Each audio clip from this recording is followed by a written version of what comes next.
예, 안녕하십니까. 에너시스템공학부 문장혁 교수입니다. 배터리 소재에 대해서 음극 쪽에 대해서 좀 이어서 진행을 해보도록 하겠습니다. 저희가 이제 앞에서 계속 이제 양극에 대해서 이야기를 해왔고요.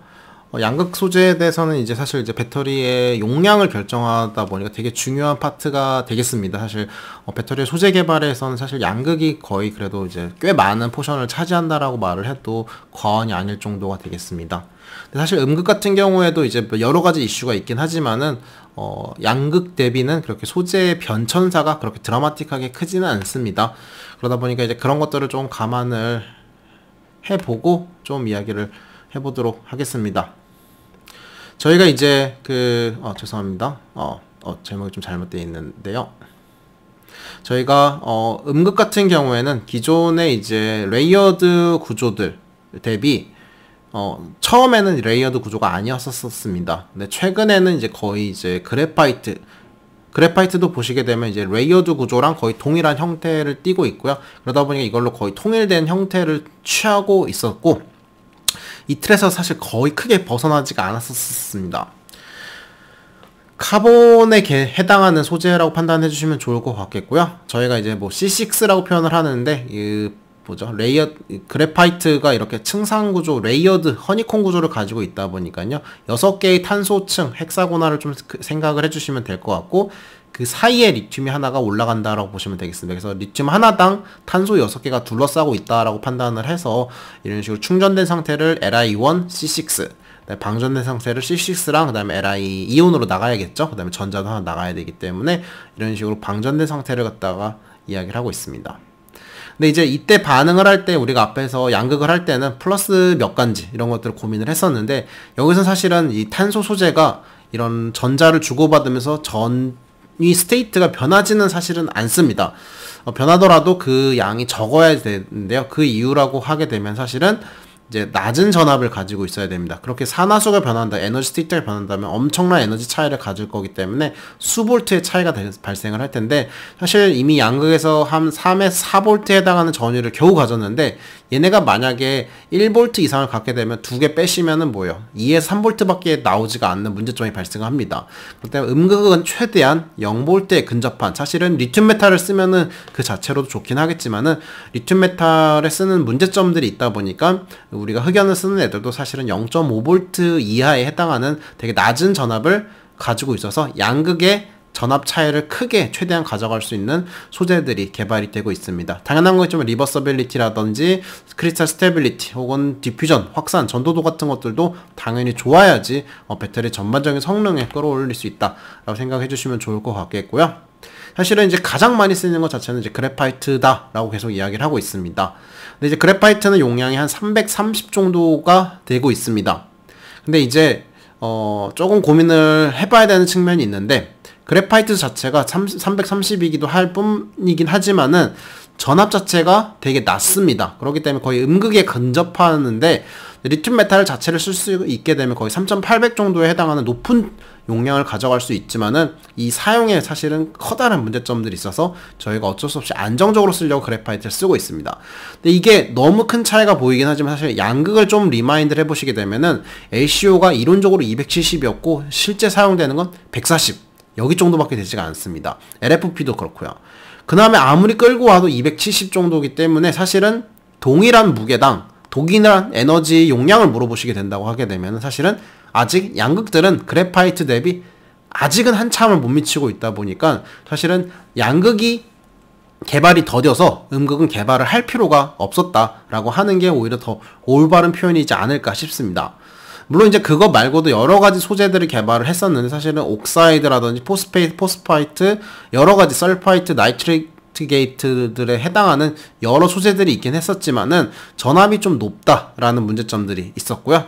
사실은 용량이 큰 거 자체는 이제 계속 우리가 앞에서는 인터칼레이션 소재를 이야기했었지만은 음극에는 사실은 알로잉이라든지 혹은 컨버전에 해당하는 여러 가지 반응 메커니즘을 통해 가지고 리튬을 엄청 많이 머금을 수 있는 여러 소재들이 사실은 있습니다. 네, 그래서 용량이 크게 보이긴 하지만 사실은 반응이 느리다 보니까 우리가 인터칼레이션 소재보다는 그런 충방전 특성이 별로 좋지는 않습니다. 그냥 용량만 보시고 왜 이렇게 낮은 걸 쓰냐라고 하실 수도 있긴 하겠지만은 꼭 그렇진 않다. 예, 컨버전이랑 알로잉 반응은 사실은 용량은 엄청 크지만은 아쉽게도 반응이 느릴 수도 있다. 저희는 이제 인설션 때는 인터칼레이션 기반의 소재를 했는데 그 중에서 음극은 이제 그래파이트. 근데 그래파이트는 사실 다른 애들에 비해서 아직 양극에 비해서는 높은 용량을 보여주고 있다 보니까 우선순위죠. 소재의 우선순위 개발에서 사실은 이제 뒤쪽에 캐소드보다는 약간은 밀리는 경향이 있다라는 것들도 기억을 해주셨으면 좋겠습니다. 저희가 어쨌거나 인터칼레이션 되는 소재가 필요하고요. 그래파이트는 보시는 것처럼 이런 육각링 위에 리튬이 하나가 올라가서 하나씩 건너뛰어서 스퀀싱하게 존재를 합니다. 그래서 이렇게 층상 구조를 이제 양극과 같이 이런 구조를 가지고 있다라는 게 큰 장점이 되겠고요.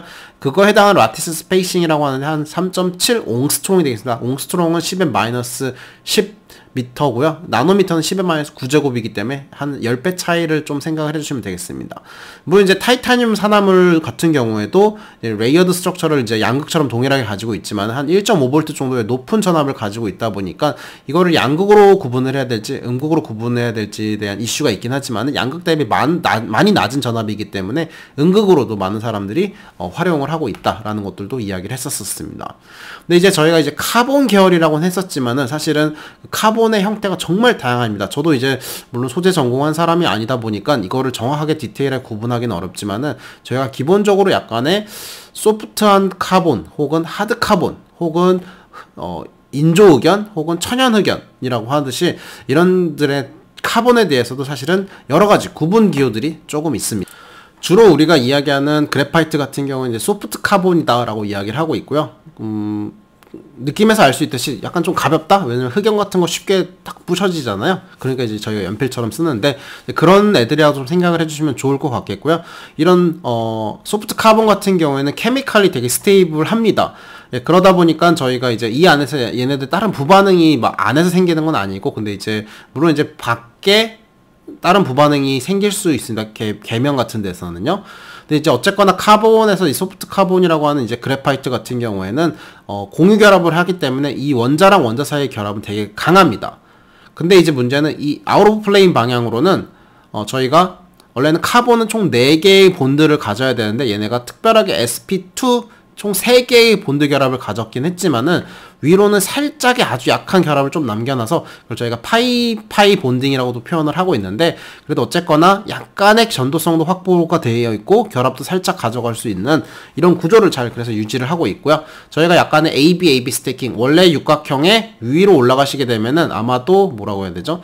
자기 자신이 그대로 만나는 게 아니라 살짝 시프팅이 돼서 A랑 B, A, B 살짝 시프팅이 되어 있는 구조를 AB 스태킹이고 동일한 건 AA 스태킹입니다. 사실 근데 안정하게 있으려면 AB 스태킹이 더 좋기 때문에 이런 식으로 디자인 레이어드 구조가 되어 있다라는 것들을 좀 기억을 해주셨으면 좋겠습니다.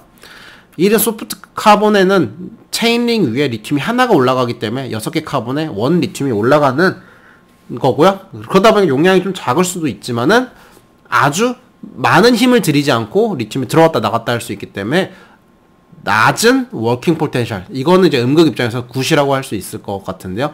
그렇기 때문에 낮은 전위를 갖는다라고 생각을 해주시면 되겠습니다. 반대로 하드 카본이라고 하는 것은 저희가 알고 있는 카본과 흑연과는 좀 다른데요. 조금 이렇게 원자의 구조가 랜덤하게 되어 있는 것들을 좀 많이 부셔져 있는 형태를 하드 카본이라고 표현을 하겠습니다. 그러다 보니까 레이어드 스트럭처가 제대로 되어 있지가 않고 이렇게 댕글링 본드가 결합이 끊어져 있는 쪽에 불규칙적으로 되어 있다 보니까 리튬이 거기에 그냥 흡착하는 형태를 취하고 있습니다. 그래서 어떤 애는 강하게 흡착을 할 수도 있고 어떤 애는 약하게 흡착을 할 수도 있겠고요. 그 다음에 레이어드랑 다르게 이 패스웨이가 되게 지저분하기 때문에 아쉽게도 흡착은 강하게 하다 보니까 전압이 살짝 올라가 버리고요. 사이트가 아까는 카본 6개당 리튬이 하나였는데 얘는 사실은 그거에 대한 계약 규칙이 좀 깨지다 보니까 더 많은 330보다 더 많은 용량을 넣을 수가 있게 되겠습니다. 그런데 반대로 이런 엣징, 댕글링 본드가 많은 데서는 화학적으로 너무 강하게 결합을 하거나 부반응이 심하다 보니까요. 앞에서 이야기했던 저 소프트 카본 대비 이런 부반응이 더 사실은 많이 생길 수 있는 안 좋은 점들도 있다 보니까요. 로우 쿨링 에피션시, 즉 들어간 거 대비 나오는 게 일정한 효율을 좀 보이지가 않는다라는 문제점들도 있고, 반대로 부피가 스태킹이 잘 된 애보다 당연히 공간을 많이 차지하다 보니까 탭 덴시티, 전극의 밀도가 사실은 조금 더 안 좋게 나오는 문제점들도 가지고 있습니다. 그래도 어쨌거나 용량이 많다 보니까 가끔 이제 음극 쪽의 용량을 좀 끌어올리고 싶으실 때는 이런 하드카본 같은 것들도 쓰고는 있다라는 것들도 생각해 주셨으면 좋겠고요. 최근에 이제 탄소 기술의 발달로 이렇게 CNT 같은 것들이 가격이 싸지면서 이제 좀 활용을 같이 할 수가 되어 있습니다. 그래서 여기에 리튬이 이제 붙었다 떨어졌다 하는데, 그래서 용량이 꽤 크게 되는데, 아쉬운 거는 얘도 이제 밀도가 아주 잘 패킹이 되면 좋긴 하겠는데, 그런 점이 좀 부족하다라는 것들이 최근에 보고되고 있고요. 원래 알고 있었고요. 그 다음에 이제, 가격이 문제죠. 아직까지는 앞에 것들은 근데 사실, 채구를 해서 나오는 소재들이라면 얘는 따로 합성을 해야 되기 때문에 사실은 가격적인 측면에서는 아직은 좀 쓰지를 못하는 것들도 있습니다. 어쨌거나 근데 이렇게 월이 하나가 있는 걸 저희 싱글월 CNT라고 하고 있고요. 이런 것들이 두 겹, 세 겹처럼 있는 것들을 저희가 멀티월 CNT라고 표현을 하고 있습니다. 소프트 카본이나 하드 카본과 달리 얘는 정말 안정적입니다. 그래서 저희가 사실은 이제 다른 애들과 함께 조금 스트럭처를 구성을 해서 좀 쓰려고는 하고 있는데, 그리고 이제 전기 전도도랑 이런 것들도 워낙 더 좋아서 케미칼이 되게 스테이블합니다. 그래서 리튬이 잘 저장이 됐다가 나와야 되는데, 좀 아쉬운 점이라고 할 수 있는 것은 저희가 앞에서 이제 대부분의 양극이건 음극이건 소재들이 그 안에 들어갔다가 나오는 형태인데, 사실 얘는 들어갔다 나오는 게 아니라 표면에 붙었다 떨어지는 흡착이기 때문에 사실은 이제 이거를 정말 인터칼레이션 되는 소재냐, 리튬 2차 전지냐라고 할 수 있는 거에 대한 좀 퀘스천 마크가 하나가 있고요. 사실 이게 표면에 붙어서 떨어지는 것을 저희는 이제 사실 캐패시터라고 표현을 하고 있습니다. 그러다 보니까 이제 빠르게 반응을 해서 나오기 때문에 되게 충전 방정이 엄청 빠를 수도 있다라고 가끔 이제 이거를 좀 오해해서 표현을 하시는 분들이 있는데요. 근데 그거는 사실은 이제 캐패시터지 배터리가 아니고요. 그다음에 표면이 충분히 확보가 되지 않으면 사실 성능이 안 나옵니다. 저희가 사실은 이제 앞에서 대부분의 벌크 소재에 3차원적인 공간에 리튬이 저장이 되는 건데, 사실은 얘는 2차원적인 공간에 리튬이 저장이 되기 때문에 저장되는 양 자체가 카운팅을 어떻게 하느냐에 따라서 얘기가 달라질 수도 있습니다. 그렇기 때문에 그런 부분들이 해결이 되지 않으면 사실은 아직은 이런 탄소 계열들은 좀 어렵겠고요.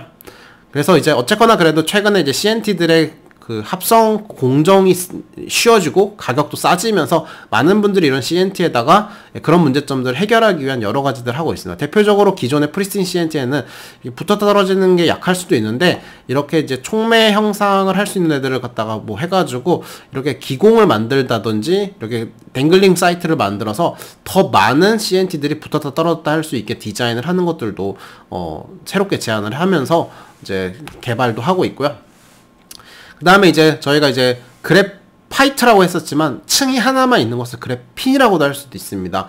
CNT도 충분히 용량을 보여줄 수 있다라고 그렇게 얘기한다면, 반대로 그거에 대한 원재 모소재인 그래핀은 더 많은 면적을 제공을 해줄 수도 있을 거고, 그 다음에 저희가 리튬이라는 게 그래파이트에서는 하나 건너 하나 좀 저장이 되는 문제점들이 있었지만, 그게 아니고 만약에 잘 붙을 수 있으면 CNT처럼, 그러면 그래핀의 용량은 더 크지 않겠느냐, 그리고 더 전기적인 특성도 더 좋을 거다라고도 판단을 하고 있고요. 더 나아가서는 사실 CNT는 되게 이런 1차원적인 소재면 그래핀은 2차원적인 거기 때문에 어떤 거 물질에 코팅을 하거나 이런 데 같이 혼합해서 쓰게 되면은 더 좋지 않겠느냐라고 하면서, 그래핀 레이어는 어쨌거나 더 높은 흑연보다 2배의 용량을 더 보여주고 하면서 더 크게 가져갈 수 있지 않느냐라는 많은 기대를 갖고서도 역시나 연구가 진행이 되고 있지만은, 역시나 얘도 가격이라든지 이런 것들이 합성에 대한 어려움들, 그 다음에 뭉쳐있으면 안 되잖아요. 잘 디스퍼션 될 수 있게 하는 이런 것들에 대한 이슈들이 있다 보니까 그거에 대한 이제 상업적으로는 아직은 저도 이제 이걸 쓸 수 있을까라는 문제점들도 있습니다. 그 다음에 양극을 이야기할 때 나왔던 소재 중에 하나가 타이타늄 옥사이드가 되겠습니다. 사실 산화물이기 때문에 타이타늄의 레독스 반응이 발생을 합니다. 리튬을 넣었다 뺐다 할 때요. 그러다 보니까 사실 높은 전압을 가지고 있긴 한데, 근데 하필이면 다른 애들보다 높은 전압을 보여주지 못하다 보니까 양극 대비, 그러다 보니까 음극으로서 활용이 되는 소재들이 되겠습니다. 근데 이제 워낙 많은 소재들이 존재를 하다 보니까 이거에 대해서들도 이제 많은 연구들이 진행이 되고 있고요. 몰폴로지가 다양합니다. 근데 이제 어쨌거나 타이타늄 옥사이드 같은 경우에는 theoretical capacity가 330 정도, 그다음에 산화물이기 때문에 전기 전도도가 좀 좋지 않다라는 문제점들을 가지고 있습니다. 그래도 어쨌거나 여러 가지 타이타늄 옥사이드 중에서 리튬 타이타늄 옥사이드 여러 가지들 중에서 이제 좀 이제 충방전을 하면서 적절하게 용량을 보여주면서 그 구조가 되게 안정적으로 잘 작동하는 소재들도 있고, 그러다 보니까 또 이제 케미칼리 부반응이 일어날 수 있는 걸 피해갈 수도 있습니다. 사실은 얘는 이제 전압이 높아가지고 피해간 건데, 저희가 전해질이라고 하는 것도 사실은 이제 원래는 정기적으로 인슐레이터가 돼야 되지만 물을 갖다가도 사실 전해질이라고도 할 수 있는데 2V 이상을 인가하게 되면 수소랑 산소로 전기 분해가 됩니다. 근데 저희가 리튬 2차 전지에 쓰고 있는 유기용매에 해당하는 이런 전해질도 사실은 높은 전압을 갈아주게 되면은 부반응이 발생합니다. 단지 리튬 2차 전지가 작동하는 범위 내에서는 그 전해질이 안정돼서 그에 문제가 없다고 했었는데, 사실은 지금까지 쓰고 있는 수많은 전해질들이 아쉽게도 리튬 메탈 0V 근처, 그 다음에 그래파이트 0.5V 근처에서는 부반응이 발생을 하고 있습니다. 근데 이제 표면에 일정량의 부반응이 쌓이게 되면은 이제는 뭐 그 부반응 때문에 직접 접촉을 안 하다 보니까 그 부반응이 좀 더뎌지거든요. 근데 이 타이타늄 옥사이드는 전압이 1.5V 이상 되다 보니까 전해질이 안정된 반응층의 반응 전위에 존재하다 보니까 그런 부반응이 사실은 좀 안 생깁니다. 이게 소재의 특성이긴 하지만은 뭐 얘가 뭐 되게 뭐 케미칼리 안정해서 그런 게 아니라 그런 전위층을 완전 벗어난 이제 양극으로 혹은 음극으로서도 애매한 소재다 보니까 이런 일이 발생을 한 거고요. 근데 이제 캐패시티도 낮고 별로 이제 그래파이트 대비 낮고요. 그 다음에 산화물이기 때문에 전기 전도도나 이런 것들도 낮다라는 문제점들을 가지고 있다라는 것들도 기억을 해주셨으면 좋겠습니다. 그러다 보니까 이제 사이즈를 줄여가면서 디자인을 했더니만 그래도 성능을 끌어올 수 있다라고 하는 이런 나노 사이징 하면은 이온 전도도가 낮은 것들이라든지 이런 것들도 좀 극복을 하려고 하고 있고, 도핑을 하면서 사이클이 진행이 되더라도 잘 유지가 될 수 있게, 이런 율특성들이 이런 것들을 잘 유지가 될 수 있게 많은 연구들이 그래도 진행이 되고 있는 소재다라고 생각을 해주셨으면 좋겠습니다. 그 다음에 타이타늄 옥사이드가 워낙 다양한 몰폴로지가 존재를 하는데요. 루테일, 브루클린, 아네타제 소재가 돼 있는데, 뭐 저도 이제 연구를 하다가 사실은 이제 아네타제 소재가 리튬과 반응을 합니다. 근데 이제 똑같은 스토치오메트리긴 하지만 루테일이랑 이런 애들은 반응을 하지 않는데, 이제 가끔 이제 이슈가 됐던 게 사실 합성을 해서 뭐 열 처리를 하거나 이런 레시피를 적용을 하기 전까지는 적용을 하더라도 어떤 소재가 생성될진 모릅니다. 근데 이제 기존대로 연구를 해가지고 아네타제가 나오는 줄 알고 충방전을 했는데 반응을 했는데 조금 특이하게 반응을 해서 봤더니만 루테일이랑 아네타제가 뭐 같이 코익시스턴스하게 섞여 있다든지 이런 것들도 왕왕치 않게 발견이 되면서 이제 뭐 용량이 잘못 발현되거나 혹은 반응이 이상하게 된 경우들이 사실은 대부분의 아이소 스트럭처들이 잘못 형성이 되면서 이런 경우들도 좀 있다라는 것들도 경험으로는 있고요. 그 다음에 이제 타이타늄 옥사이드 역시나 이제 나노 사이징 하면서 그런 것들을 성능을 끌어오거나, 그다음에 부족한 전기 전도든 이런 CNT나 그래핀 같은 애들을 갖다가 잘 이제 캡슐레이팅 하거나 해서 부족한 전기 전도를 확 끌어와가지고 성능을 끌어올리는 이런 작업들도 하고 있습니다. 그 다음에 여러분들에게 좀 소개시켜 드릴 거는 이제 인터칼레이션 소재 말고 이제 알로잉, 디알로잉에 해당하는 이런 소재들이 있습니다. 사실은 알로잉과 디알로잉이라고 하는 것은 저희가 이제 나중에 소재, 재료 이런 걸 좀 공부하실 때 나오는 거긴 한데, 알로잉이라는 건 서로 다른 물질이 그냥 적절하게 섞이는 겁니다. 적절하게 섞이려면 서로 사실 비슷한 소재들이니까 섞여야 되고요. 그렇기 때문에 많은 에너지가 필요하지 않아야지 섞이겠죠. 많은 에너지가 필요하면 자기 구조를 유지한 채로 끼어들어가거나 이런 식으로 해야 되니까요. 즉 그래핀의 코발런트 본드 같이 강하게 결합이 되어 있는 애들은 사실 다른 물질과 알로잉을 하기가 되게 어렵습니다. 그러다 보니까 이제 메탈과 같이 조금 약하게 결합된 애들이 다른 비슷한 애가 들어오니까 자기 자리를 내주면서 섞이는 과정을 알로잉 프로세싱이라고 표현을 하고 있고요. 대표적으로 실리콘, 절마늄, 틴 이런 애들이 사실은 이제 다른 애가 들어오면서 그 자리를 갖다가 알로잉 하면서 리튬이 들어와도 그 반응을 좀 해줄 수 있게 하는 형태들의 반응을 저희가 알로잉 반응이다 라고 표현을 하고 있습니다. 대표적으로 실리콘이 이제 리튬과 알로잉 반응을 하는데 용량이 어마어마합니다. 4200. 그러니까 흑연 대비 거의 10배가 넘는 용량을 가지고 있다라고 판단해 주시면 되겠고요. 근데 이제 그만큼 알로잉이 리튬이 많이 들어갔다는 소리는 알로잉을 했을 때 주변에 뭐죠? 네트워크적으로 리튬이 엄청 많이 결합을 했다는 소리입니다. 그렇기 때문에 엄청 머금었기 때문에 부피 팽창이 크게 발생을 하고 있고요. 그래서 이제 용량만 봤을 때는 실리콘을 당연히 써야 되는 소재이긴 하지만은 이런 부피 팽창이 너무 심하다 보니까 충전과 방전을 할 때 메카니컬하게 엄청난 크랙이 발생을 하거나 혹은 면적이 넓어지면서 이런 뭐죠? 솔리드 일렉트로라이트 인터페이스라고 하는 부반응 면적들이 더 커지면서 누적이 되거나 이러면서 사실 메카니컬리 퍼블라이제이션 되면서 표면에 부반응들이 더 누적되면서 사실은 이제 배터리가 거의 안 돌 수준까지 부반응이 생길 수도 있는 문제점들도 가지고 있습니다. 더 나아가서는 이렇게 여러 가지 페이즈를 가지다 보니까 이 페이즈가 되면서 속도가 느려져서 빠르게 충방전이 되지 않는다라는 이런 문제점들도 가지고 있는데요. 저는 이제 제 연구가 처음 실리콘 연구였었고요. 기계적인 측면에서는 이렇게 큰 부피 팽창을 하는 애가 기계적으로 깨진다. 이걸 해석을 해서 이런 문제가 안 되게 설계를 할 수 있으면 되지 않을까 싶어서 이런 연구를 수행을 했다라고 보시면 되겠습니다. 그러다 보니까 이제 이런 문제점들에 대해서 사실은 나노 사이징, 그러니까 크기를 줄이면 사실은 팽창이 심하더라도 응력이 줄어들 수가 있습니다. 이런 방식으로 해결하시는 분들도 있고요. 혹은 여러 가지 패터닝이라든지 이런 걸 통해 가지고 이제 좀 볼륨이 팽창할 수 있는 여유 공간을 줘 가지고 이제 충방전이 좀 자연스럽게 잘 될 수 있게 하려고 하는 이런 연구들이 한참 많이 되다가 혹은 이제 표면에 이제 산화물막 같은 것을 코팅을 해서 깨지려고 하는 걸 막거나 혹은 이제 부반응되는 것을 좀 표면에서 좀 되게 안정된 애로 갖다 막으려고 했던 이런 연구들도 보고가 되었었습니다. 절마늄 같은 경우에도 실리콘과 동일한 원소이기 때문에 알로잉 반응이 되고요. 리튬이 엄청나게 반응을 하다 보니까 용량은 용량은 크지만 실리콘 대비 무게가 좀 많이 나가다 보니까 그 무게만큼 에너지 용량이 좀 감소한 편이 되겠습니다. 절마늄은 실리콘 대비 이온 전기 전도도랑 이온 전도도 이런 것들이 엄청 좋습니다. 사실은. 그래서 엄청 빠르게 더 결합을 하는데 얘도 역시나 볼륨 팽창이 엄청 큰 300% 이상 정도의 부피 팽창을 보여주고 있고 문제는 실리콘 대비 가격은 더 비쌉니다. 그래서 사실은 이거를 쓸 수 있을 거란 생각들을 하시는 분들은 거의 없으신 것 같고요. 실리콘이랑 거의 비슷하게 이제 합성도 되고 그 반응들도 다양하게 보여주고 있어서 사실은 문제점을 해결하는 방법은 역시나 나노 스트럭처를 디자인 작게 만들어서 혹은 카본 같은 걸 표면에 코팅을 해가지고 만들려고 하고 있고요. 역시나 절마늄 산화물 같은 것들로 이제 표면에 이런 부반응 같은 걸 막을 수 있게 디자인을 하려고 하는 여러 복합 전극들을 디자인들을 하고는 똑같이 있습니다. 그래서 이제 장점으로는 역시나 낮은 전압을 동일하게 보여주고 있고요. 단점으로는 역시나 너무 큰 부피 팽창들을 보여주고 죄송합니다. 틴이네요. 절마늄이 아니라 틴이어야 돼. 틴 같은 경우에도 동일하게 이제 리튬을 4몰 이상 받을 수 있게 디자인이 되어 있습니다. 물론 표면에 산화물이 있으면 이렇게 조금 산화물이 되면서 틴이 나와서 이제 여기서부터 반응을 해주는데요. 케미칼리 포뮬러는 사실은 다 절마늄, 실리콘, 틴이 동일합니다.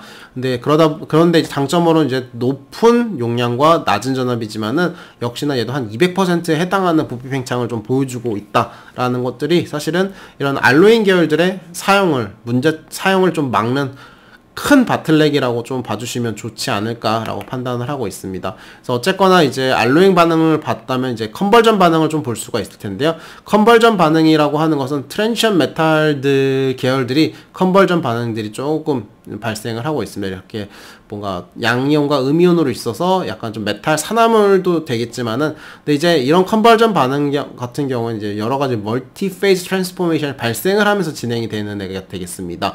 앞에서는 알로잉은 사실 비슷한 애들끼리 구조를 바꿨다라고 하면 얘네들은 이제 진짜 뭐 서로 다른 양이온과 음이온이 엄청 강하게 결합했지만 그걸 깨트리고 다른 상으로 변화가 되면서 진행이 되는 것을 이야기를 하고 있겠고요. 얘네들도 사실은 이제 꽤 큰 용량을 보여주고 있습니다. 근데 이제 상이 원래 상에서 다른 상으로 변하는 과정에서 당연히 시간이 오래 걸릴 수밖에 없기 때문에 반응 속도가 느리다라는 단점이 있겠고요. 그래서 아이언 옥사이드 같은 경우들도 리튬과 반응을 해서 하는데 보시는 것처럼 철에 있던 산소가 리튬 쪽으로 가고 철이 파생돼서 나와버립니다. 이런 식으로 반응을 해서 완전 다른 페이즈가 되는 것들을 저희가 조금 이런 컨버전 반응이라고 표현을 하고 있고요. 그래서 이런 반응을 하다 보니까 사실은 전자랑 참여하는 리튬의 개수가 엄청 많기 때문에 용량은 많이 가져갈 수 있지만은 산화물에서 처리되고 뭐 이런 식으로 가는 과정 때문에 낮은 디퓨전 레이트 그 다음에 사실 볼륨 변화들도 상당히 큽니다. 그렇기 때문에 그런 부분 때문에 이제 이런 컨버전 반응으로의 소재들은 조금 사용이 잘 안 된다라고 보시면 되지 않을까 생각해 주시면 좋을 것 같습니다. 여기까지가 좀 에노드의 내용이었고요. 뒤에는 이제 저희가 이제 앞으로 차세대 전지에 대해서도 짧게만 설명을 드리도록 하겠습니다. 사실은 이제 이미 저희가 쓰고 있는 배터리가 전기자동차라든지 포터블 디바이스에서 사실 잘 활용이 되고 있습니다. 근데 이제 최근에 이제 여러 가지 문제점으로는 이제 화재 위험이라든지 뭐 여러 가지들 있죠. 성능의 문제점이라든지 그러다 보니까 최근에 이제 그 화재의 문제점을 해결하기 위해서 전고체 전지라는 올 솔리드 스테이트 배터리라고 하는 것들에 대한 관심들이 많이 집중이 되고 있습니다. 기존에는 전해질이라고 하는 애들이 사실 액체 전해질이었고 제가 이번 시간에 또 액체 전해질에 대해서는 잘 설명을 드리진 못했지만은 저희가 이제 사실 수계 전해질을 못 썼던 이유가 배터리의 전압이 4V가 넘기 때문에 물을 사용하는 애들은 2V 이상의 전압을 주게 되면 수계 전해질이 다 수소랑 산소로 분해가 됩니다. 그러다 보니까 유기용매를 쓰게 됐는데 그 유기용매가 사실은 불이 정말 잘 붙는 소재들이 되겠습니다. 그렇다면 간단한 것들면 이 유기용매를 없애버리고 바로 고체 전해질로 바꾸면 되지 않겠느냐라고 해서 시작된 게 이 고체 전해질의 연구의 시작점이 된다라고 보시면 되겠고요. 즉 액체를 타고 흐르던 게 고체를 타고 지나갈 수 있게 디자인을 해줄 수 있으면 되겠고요. 단점으로는 뭐가 되겠죠? 당연한 거겠지만은 액체만큼 확산 속도가 빠를 거냐라는 이슈가 있었습니다. 근데 최근에 개발된 소재들이 액체만큼의 성능을 보여주려고 하고 있고, 그래서 그걸 극복을 해서 결국에는 이제 최근에는 이제 아마 곧 상용화가 되지 않을까라는 생각도 하고 있고요. 그래서 결국에는 이슈는 불이 나는 것들을 없앨 수 있지 않을까, 리퀴드 페이즈에서 존재했던 문제점들을 이 부분을 해결할 수 있지 않을까. 그 다음에 더 롱거 사이클 라이프를 제공해 줄 수 있지 않겠느냐입니다.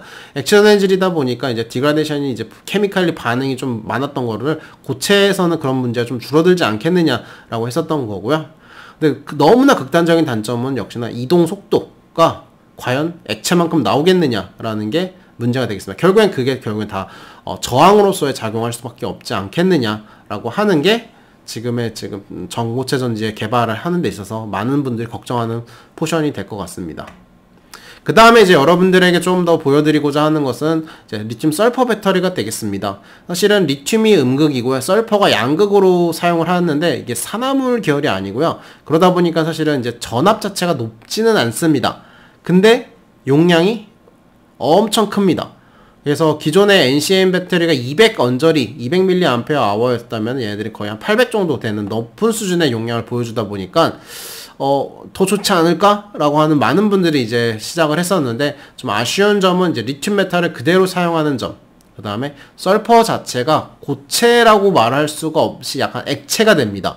그러다 보니까 이제 이걸 어떻게 컨트롤 해야 되지 하는 이슈들도 있겠고요. 그 다음에 역시나 설퍼 이제 냄새라든지 이런 케미칼이 좀 톡식한 부분들도 있어서 이런 부분들을 해결하지 못하면은 사실은 좀 문제가 있지만, 그래도 이제 얘를 갖다 쓰고자 했던 거는 기존의 양극 대비 무게당 에너지 용량이 상당히 좋습니다. 그 이후로는 저희가 쓰고 있었던 수많은 소재들의 트랜지션 메탈들이 사실은 꽤 무거운 소재에 속하는데, 무게당 전체 에너지가 설퍼만 쓰시게 되면은 꽤 가볍게 쓸 수가 있습니다.